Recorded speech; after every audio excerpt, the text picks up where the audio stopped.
అదే RTV app వార్తల్ని క్షణాల్లో చదివే అవకాశం ఉంటుంది. ఒక న్యూస్ పేపర్, ఒక టెలివిజన్ ఛానల్ మీ చేతుల్లో ఎప్పుడూ ఉంటాయి. అతి ప్రాచీనమైనటువంటి ధర్మపురి తీర్థక్షేత్రంలో స్వామివారి నవరాత్రి ఉత్సవాల్లో అంతర్గతంగా చందనోత్సవాన్ని నిర్వహించుకున్నాము.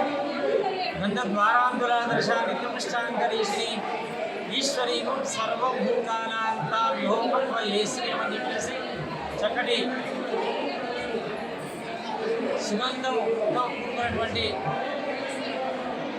గంధ పౌడర్ను తెప్పించి భక్తుల యొక్క సహాయ సహకారాలతో ఈరోజు స్వామివారిని చందనోత్సవంలో దర్శించుకోవడం అనేది ఆనవాయితీగా వస్తున్నటువంటి ఆచార సాంప్రదాయం.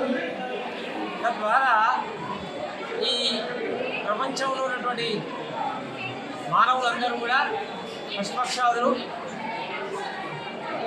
చల్లగా, అదేవిధంగా చక్కటి పంట, పాడి పంట, వ్యవసాయం అభివృద్ధిలోకి రావాలి, అందరికీ చక్కటి చల్లనైనటువంటి దీవెనలు అని లక్ష్మీనరసింహుని యొక్క అనుగ్రహం ద్వారా పొందాలనే సంకల్పించి లోక కళ్యాణంలో ఈ కార్యక్రమాన్ని నిర్వహించడం జరిగింది.